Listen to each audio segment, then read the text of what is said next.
ओम शांति। आज 23/1/1970 के अव्यक्त महावाक्य हैं प्यारे बाबा के। आज बाबा ने टाइटल दिया, सेवा में सफलता पाने की युक्तियाँ क्या क्या हैं। तो बाबा ने कहा कि जो बात बाबा सभी को अनुभव कराते हैं कि बच्चे आशरीरी बन जाओ, आवाज़ से परे न्यारी स्थिति में स्थित हो जाओ, तो वह इस सम्मेलन में हमें ये नवीनता लानी है कि जो भी हम स्पीकर्स हैं, ब्राह्मण स्पीकर्स होते हैं, एक बाहर के स्पीकर्स होते हैं। तो बाबा ने कहा आपकी स्पीच में और उनकी स्पीच में बहुत फ़र्क होता है, और वह दूर से ही महसूस कर लेंगे कि ये कोई विशेष रूहानी स्पीकर्स हैं। आपके बोल में एक अलग ही अंदाज होगा, तो ये लोगों को महसूस होगा, अनोखे लगोगे आप। बाबा ने कहा देखिए, वो लोग तो सिर्फ कनरस तक ही बात पहुंचाते हैं, लेकिन मनरस नहीं होती है। पर आप बच्चों की जो बातें होंगी, जो स्पीच होगी, लोगों को भाषण में भासना महसूस होगी, और उन्हें वो कनरस की जगह मनरस महसूस होगा, मन को आनंद प्राप्त होगा। ऐसी बातें जो आप बच्चे बाबा की सुनाते हो उन लोगों को। तो इसके लिए बाबा ने कहा पहले तो अपनी स्थिति को अच्छा बनाओ, कम बोलो और कर्तव्य में बड़ा करके दिखाओ। काम बड़े करना है और बोलना हमें कम चाहिए है। बाबा ने ये भी कहा कि आप लोगों ने अब तक रिजल्ट देखी कि जो भी अव्यक्त स्थिति के अनुभव से आए हैं वह शुरू से लेकर सहज चल रहे हैं और निर्विघ्न हैं। जो अव्यक्त स्थिति में साथ हैं फिर और भी आधार ले चले जाएंगे। उन्हों के बीच में मुश्किलातें, कठिन पुरुषार्थ आएगा, क्योंकि जब आगे बढ़ोगे तो परीक्षाओं का सामना तो आपको करना पड़ेगा। इसलिए बाबा ने कहा टॉपिक तो कोई भी हो सकता है, लेकिन स्थिति टॉप बनाओ, क्योंकि टॉप की स्थिति ही टॉपिक को क्लियर करेगी और सफलता का आधार बनेगी। बाबा ने ये भी अटेंशन दिलाया, आप लोग सोचते बहुत हो, करने में बहुत कम हो। तो बाबा चाहता है कि सोचो कम, करके ज़्यादा दिखाओ। बाबा ने ये भी अटेंशन दिलाया कि बाहर मुक्ता में बहुत आते हो, इसलिए ऐसा ही प्रोग्राम रखना है कि कोई भी आए तो हमें अव्यक्त स्थिति का अनुभव करे, बाहर मुक्ता ना महसूस हो लोगों को। इसके लिए लाइन क्लियर रखनी पड़ेगी, हर चीज़ एकदम लोगों को स्पष्ट देखने में आए। स्विच ऑन करने से उन्हें जवाब तुरंत मिल जाए और उनकी पुरुषार्थ की लाइन स्विच दब जाए और वो अनुभव कर सकें। बाबा ने ये भी कहा कि प्रेरणा कहें व शुद्ध रिस्पॉन्स मिलता है, वह मिक्स हो जाता है, क्योंकि व्यर्थ संकल्प अधिक बच्चों के चल रहे हैं। और अगर व्यर्थ संकल्प और कंट्रोल की पावर ही नहीं है तो उसमें वही रिस्पॉन्ड देखने में आएगा। इसलिए व्यर्थ संकल्पों का तूफान मेजॉरिटी में बाबा को ज़्यादा देखने में आया है। बाबा ने आगे कहा वैसे शरीर के होते अव्यक्त स्थिति के घंटे बजाने की बड़ी घड़ी बनना, ये सर्विस सभी से अच्छी की है, लेकिन व्यक्त से अव्यक्त स्थिति की ओर बढ़ना, ये अनुभव ज़्यादा कराना होगा। बाबा ने यह भी कहा चिराग दूर से ही रोशनी देता है तो अपने तरफ आकर्षित करता है, तो चिराग मुआफिक चमकता हुआ नज़र आप सेवा और धारणा, इन्हीं को आपको अच्छा बनाना है। और यह शांति का टॉपिक एक्स्ट्रा इकट्ठा किया तो बाबा ने हमें ये भी अटेंशन दिलाया कि जो कोई भी परिस्थिति आती है तो परिस्थितियों में हम पिघल ना जाएं। हार्ड चीज़ पिघलती नहीं है, तो ऐसे ही स्थिति कर्म दोनों हार्ड हों। जिसके साथ अति स्नेह होगा उसके साथ रखा जाता है। तो सदैव समझो हम युगल मूरत हैं, बाबा हमारे साथ हैं, हम कभी अकेले नहीं हैं। फिर बाबा ने कुमारियों को भी याद दिलाया, कुमारी मानव बहुत बड़ा कार्य करने वाली है, और प्रैक्टिकल कुमारियाँ अगर छोटे मुख बड़ी बातें करेंगी तो लोगों को ज़्यादा अनुभव होता है कि ये बहुत ही छोटी छोटी बच्चियाँ इतनी बड़ी बड़ी बातें कैसे सुना सकती हैं। बाबा ने ये भी अटेंशन दिलाया, अभी ज्ञान बल से सर्विस हो रही है लेकिन योग बल गुप्त है, लेकिन जितना योग बल और ज्ञान बल दोनों समानता में लाएंगे उतनी उतनी सफलता भी आपको दिनों दिन मिलती ही जाएगी और उन्नति भी बहुत अच्छी होगी। बाबा ने ये भी अटेंशन दिलाया कि कौन कौन से बच्चे स्वीकार होंगे जिनको मनसा में भी संकल्प ना आए, इसको कहा जाता महाबली, और ऐसे महान बली को ही महान बल की प्राप्ति होगी। इसलिए सर्वशक्तिवान के बच्चे हो फिर शक्ति नहीं, बाबा पूरी जायदाद का हकदार बनाता, फिर भी बच्चे कमज़ोर पड़ जाएं तो ये शोभा नहीं देता है। बाबा ने ये भी कहा कोने कोने से बापदा ने देखा कि किन्हों को चुना है, और चुने हुए रत्नों में आप विशेष सभी बच्चे हो। और तो बाप दादा कौन कौन से रत्न अच्छे लगेंगे? जो साधारण हैं, दिखावे में नहीं है, ऐसे बच्चे बाबा को प्रिय लगते हैं। बाबा ने ये भी कहा, चाहे 15 दिन का बच्चा है, लेकिन 15 दिन का बच्चा भी बहुत कमाल कर सकता है। भले लास्ट में आया है, सोचना कि लास्ट वालों को फास्ट जाकर दिखाना है, तो ऐसे फास्ट गति से जाएं। बाबा ने ये भी कहा कि 100 कुमारी ही, एक कुमारी 100 ब्राह्मणों से उत्तम गाई जाती है। एक में 100 से की शक्ति भरने वाली होती है। तो सिर्फ अपने को, पाँव को पक्का मजबूत बनाओ। कितना भी कोई हिलावे आपको, लेकिन कुमारी जीवन में हिलना नहीं है। हर परिस्थिति का सामना हमें डट कर करना है, तभी जाके हम बाबा की प्रत्यक्षता में सहयोगी बन सकते हैं। अब सुनेंगे बाबा के आज की अव्यक्त महावाक्य विस्तार से। बाबा ने कहा, ऐसे अनुभव करते हो जैसे कि सर्विस के कारण मजबूरी से बोलना पड़ता है, लेकिन सर्विस समाप्त हुई तो आवाज़ की स्थिति भी समाप्त हो जाएगी। बम्बई की पार्टी बापदादा से बम्बई में होने वाले सम्मेलन के लिए डायरेक्शन ले रही थी। ये जो आजकल की सर्विस कर रहे हो ना, उसमें विशेषता क्या चाहिए? भाषण तो वर्षों से कर ही रहे हो, लेकिन अब भाषणों में भी क्या अव्यक्त स्थिति भरनी होगी, जो बात करते हुए भी सभी ऐसे अनुभव करें कि यह तो जैसे कि अशरीरी हैं, आवाज़ से परे न्यारे हैं, स्थिति में स्थित होकर बोल रहे हैं। अब इस सम्मेलन में यह नवीनता होनी चाहिए। वही स्पीकर्स और ब्राह्मण स्पीकर्स दूर से ही अलग देखने में आए, तब है सम्मेलन की सफलता। कोई अनजान भी अगर सभा में प्रवेश कर जाए तो दूर से महसूस करे कोई अनोखे बोलने वाले बैठे हैं यहाँ। सिर्फ वाणी का जो बल है ना, वह तो कनरस तक ही रह जाएगा, लेकिन अव्यक्त स्थिति में स्थित होकर जो बोलते हो ना, वह सिर्फ कनरस नहीं होता, लेकिन मनरस होगा। और कनरस सुनाने वाले तो बहुत हैं, लेकिन मनरस देने वाला अब तक दुनिया में कोई नहीं है। बाबा तो तुम बच्चों के सामने प्रत्यक्ष हुआ ना, लेकिन तुम बच्चों को फिर बाहर प्रत्यक्ष होना है। तो ये सम्मेलन कोई साधारण रीति से नहीं होना। मीटिंग में भी बोलना कि चित्रों में भी चेतनता हो। जैसे चैतन्य व्यक्त भाव को स्पष्ट करते हो, वैसे ही चित्र और चेतन बनकर साक्षात्कार कराए, तब चित्र में चेतनता का भाव प्रत्यक्ष होगा। वही चित्र अच्छा लगता है, बाहर की आर्ट की बात नहीं है ये, लेकिन बाहर के साथ अंदर भी ऐसा ही हो। बाप दादा यही नवीनता देखना चाहते हैं। कम बोलना भी कर्तव्य बड़ा अच्छा कर दिखाते हो। यही तो ब्राह्मणों की रीति रस्म है ना। यह सम्मेलन अनोखा है। कैसे हो ये ख्याल ही नहीं रखना। चित्रों में भी अव्यक्ति चेतनता होना, तो जो दूर से ही ऐसा महसूस होता आए कि नहीं, यह इतनी प्रजा कैसे बनेगी। सिर्फ मुख से नहीं, लेकिन आंतरिक स्थिति में जो प्रजा बनेगी ना, उसे ही आंतरिक सुख का अनुभव हो जाता है। आप लोगों ने अब तक रिजल्ट देखी कि जो भी अव्यक्त स्थिति के अनुभव से आए हैं ना, वह शुरू से लेकर के सहज चल रहे हैं और निर्विघ्न भी हैं। जो अव्यक्त स्थिति के साथ फिर और भी कोई कोई आधार बन चल रहे हैं, उन्हों के बीच में विघन है, मुश्किलातें आदि हैं, कठिन पुरुषार्थ भी देखने में आता है। इसलिए अभी ऐसी प्रजा बनानी है जो अव्यक्त शक्ति के फाउंडेशन से बहुत थोड़े समय में और सहज ही अपने लक्ष्य को प्राप्त हो। जितना खुद सहज पुरुषार्थी होंगे ना, अव्यक्त शक्ति में होंगे, उतना औरों को भी आप समान बना सकेंगे। तो इस सम्मेलन की रिजल्ट देखनी है। टॉपिक तो कोई भी हो सकता है, लेकिन स्थिति टॉप की चाहिए है। अगर टॉप की स्थिति है ना, तो टॉपिक को कहाँ भी मोड़ सकते हो। अब भाषण कर, लेकिन स्थिति को सफलता का आधार कहा जाता है, क्योंकि भाषण अर्थात भाषा की प्रवीणता हो दुनिया में बहुत है, लेकिन आत्मा में शक्ति का अनुभव कराने वाले तो तुम ही बच्चे हो ना। तो यही अभी नवीनता लानी होगी। जब भी कोई कार्य करते हो तो पहले वायुमंडल को अव्यक्त बनाना आवश्यक है। जैसे और सजावट का ध्यान रखते हो, वैसे मुख्य सजावट यह है। लेकिन क्या होता है, चलते चलते उस समय बाहर मुक्ता अधिक हो जाती है, तो जो लास्ट वायुमंडल होने के कारण रिजल्ट वह नहीं निकलती।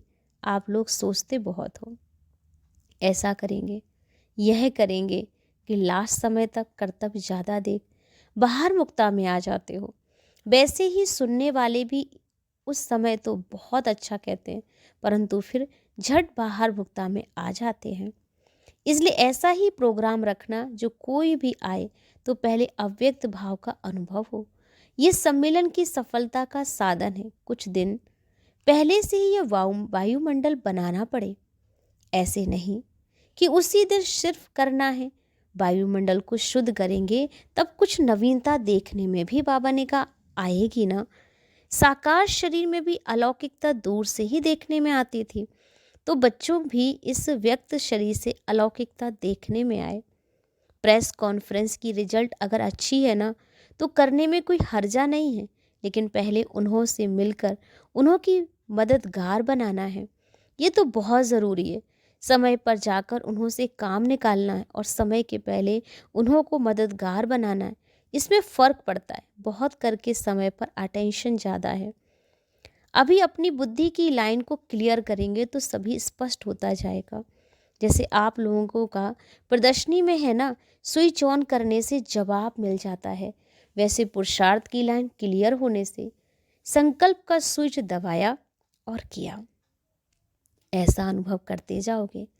सिर्फ व्यर्थ संकल्पों की कंट्रोलिंग पावर चाहिए। व्यर्थ संकल्प चलने के कारण जो ओरिजिनल बाप दादा द्वारा प्रेरणा कहें वह शुद्ध रिस्पॉन्ड मिलता है, वह मिक्स हो जाता है, क्योंकि व्यर्थ संकल्प अधिक होते हैं। अगर व्यर्थ संकल्पों को कंट्रोल करने की पावर है ना तो उसमें एक वही रिस्पॉन्ड स्पष्ट देखने में आता है।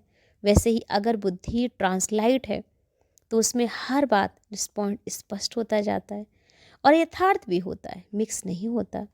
जिनके व्यर्थ संकल्प नहीं चलते ना वे अपने अव्यक्त स्थिति में ज़्यादा बढ़ा सकते हैं। शुद्ध संकल्प भी चलने चाहिए ना, लेकिन उनको भी कंट्रोल करने की शक्ति होनी चाहिए।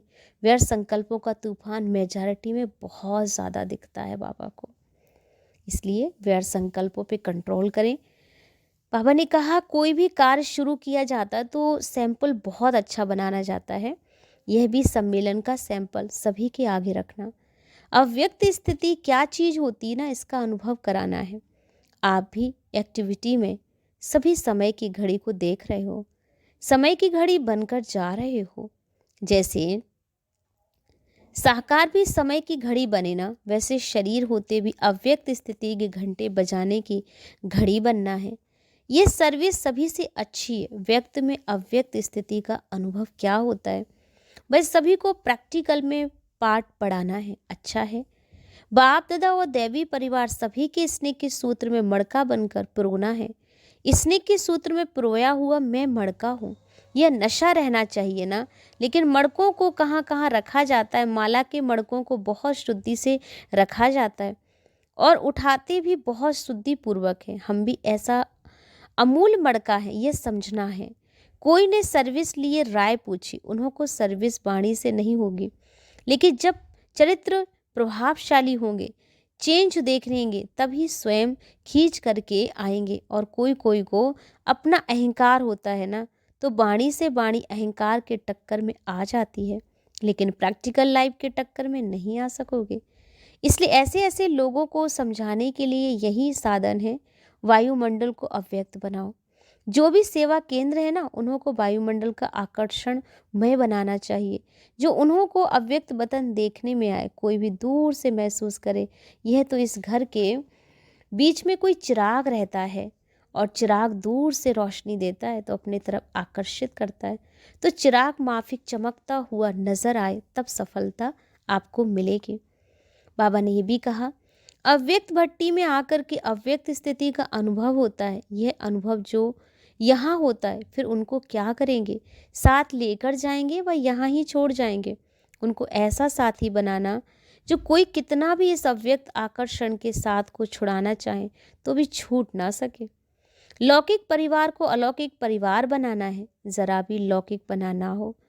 जैसे एक शरीर छोड़कर दूसरा लेते हैं तो उस जन्म की कोई भी बात स्मृति में रहती है ना, यह भी मर्जीबा बने हो ना, तो पिछले जीवन की स्मृति और दृष्टि ऐसे ही खत्म हो जानी चाहिए। लौकिक में अलौकिकता भरने से ही अलौकिक सर्विस होती है। लौकिक सर्विस क्या करते हो ना, आत्मा का कनेक्शन पावर हाउस के साथ रहने की सर्विस करते हो।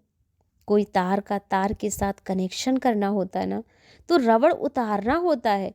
वैसे ही आप भी पहला कर्तव्य है अपने को आत्मा समझ शरीर के भान से अलग रहना और औरों को भी शरीर के भान से अलग बनाना है। यहाँ की मुख्य सब्जेक्ट कितनी है और कौन सी है? सब्जेक्ट मुख्य है 4: ज्ञान, योग और धारणा और सेवा। इनमें भी मुख्य कौन से हैं? तो यहाँ से ही शांति का स्टॉक इकट्ठा किया है। आशीर्वाद मालूम है कैसे मिलता है?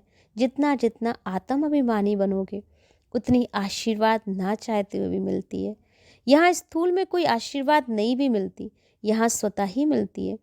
अगर बाप दादा का आशीर्वाद नहीं होता ना, तो यहाँ तक कैसे आते? हर सेकंड बाप दादा बच्चों को आशीर्वाद दे रहे हैं, लेकिन लेने वाले जितनी लेते हैं ना उतनी अपने पास कायम रखते हैं क्या? आपका और भी युगल है, सदा साथ रहने वाला युगल कौन है? यहाँ सदैव युगल रूप में रहेंगे ना, तो वहाँ भी युगल रूप में राज करेंगे। इसलिए युगल को कभी अलग नहीं करना, अर्थात बाबा को अपने से अलग नहीं करना। जैसे चतुर्भुज कंबाइंड होता है ना, वैसे यह भी कंबाइंड है। शिव बाबा को अपने से कभी अलग नहीं करना। ऐसे युगल कभी देखो, 84 जन्मों में 84 युगलों में ऐसा युगल कब मिला? तो जो कल्प में एक ही बार मिलता है, उनको तो पूरा ही साथ रखना चाहिए। अभी याद रखना कि हम युगल हैं, अकेले नहीं हैं। स्थूल कार में हार्ड वर्कर हो, वैसे ही मन की स्थिति में भी बाबा ने कहा ऐसे ही हार्ड बनो, जो कोई भी परिस्थिति आपको पिघल ना जाए। माने किसी भी परिस्थिति में आप पिघल ना जाओ, और हार्ड चीज़ पिघलती नहीं है। ऐसे ही स्थिति और कर्म दोनों हार्ड हो। जिसके साथ अति स्नेह होता ना, उसको साथ रखा जाता है। तो सदा ऐसे समझो कि मैं युगल मूरत हूँ। अगर युगल साथ होगा तो माया आ ही नहीं सकेगी। युगल मूरत समझना यही बड़े से बड़ी युक्ति है। कदम कदम पर साथ रहने के कारण साहस रहता और शक्ति रहती, फिर माया आएगी ही नहीं। बाबा ने कहा तुम गॉडली स्टूडेंट हो ना, डबल स्टूडेंट बनकर के फिर से बाबा के कार्य में मददगार बन रहे हो, तो आपका पुरुषार्थ और भी तीव्र गति से होना चाहिए। लक्ष्य के साथ फिर क्या धारणा भी करनी पड़ेगी। लक्षण अर्थात दैवी गुण धारण करो। लक्ष्य जो इतना ऊंच रखा ना, तो इतने ऊंच लक्षण का भी ध्यान रखना है। छोटी कुमारी बहुत बड़ा कार्य कर सकती हैं, अपनी प्रैक्टिकल स्थिति में स्थित हो। किसको बैठ सुनाए ना, तो उनका असर बड़ों से भी अधिक हो सकता है। सदैव यह लक्ष्य रखना कि मुझे छोटों को कर्तव्य बहुत बड़ा करके दिखाना है।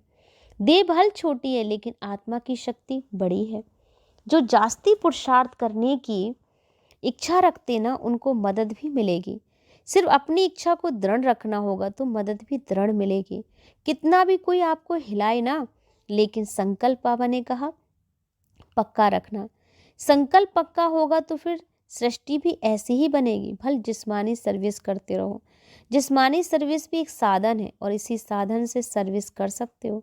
ऐसे ही समझो कि इस सर्विस के संबंध में जो भी आत्माएं आती हैं, उनको सदैव देने का साधन है। सर्विस में तो कोई आत्माएं कनेक्शन में आती हैं।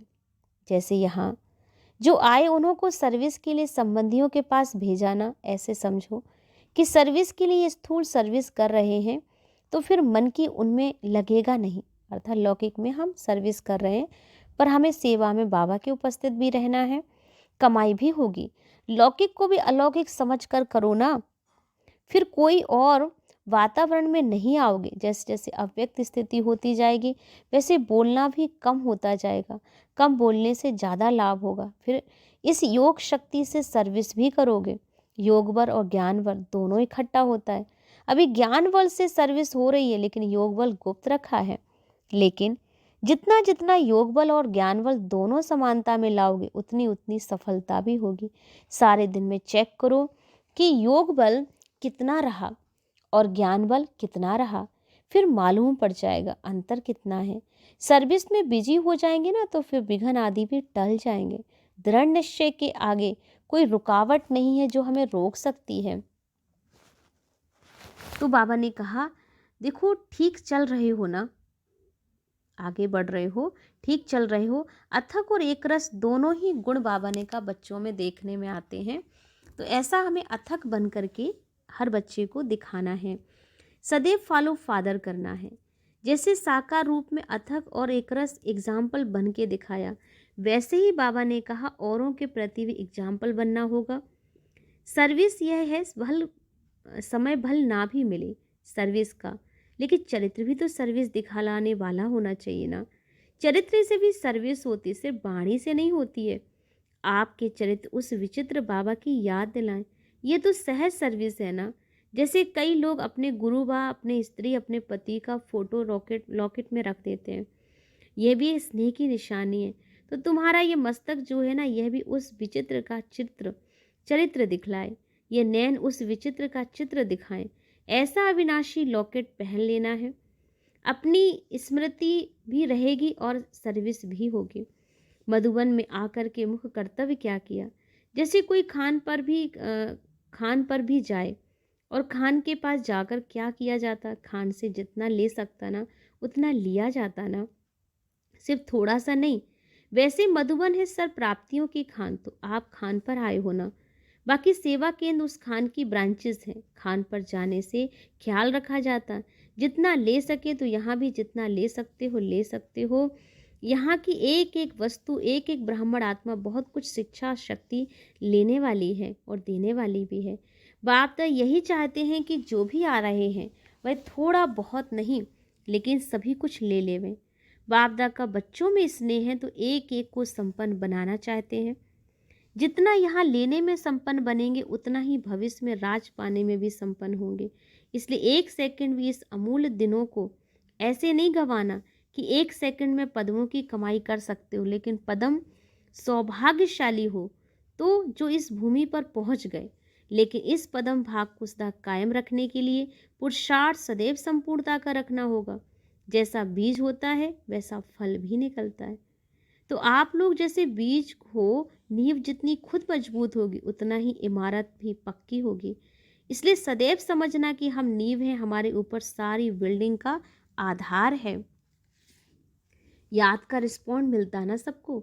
तो बाप दादा तो अब सभी के साथ है, क्योंकि साकार में तो एक स्थान पर साथ रह सकते थे, अभी तो सर्व के साथ रह सकते हो। सदैव ही याद रखो, एक मत से एक रिजल्ट होगी। इस गुण को परिवर्तन में लाएंगे, कैसा भी परिस्थिति आ जाए, लेकिन अपने को मजबूत रखना, औरों को अपने गुणों का दान देना है। जैसे दान करने से रिटर्न में भविष्य में मिलता है ना, इस गुण का दान करने से बड़ी प्रालब्ध मिलेगी। जो एक मत होते हैं ना, वह सभी को प्यारे भी लगते हैं। बाप तथा दो होते भी एक है ना, वैसे भल कितने भी हो, लेकिन एक मत होकर चलना।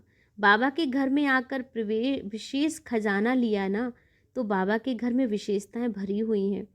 अपने घर में बाबा ने कहा असली स्वरूप में स्थित होते हो ना, अपना असली स्वरूप है और असली स्थिति क्या है, तो वह याद रखना।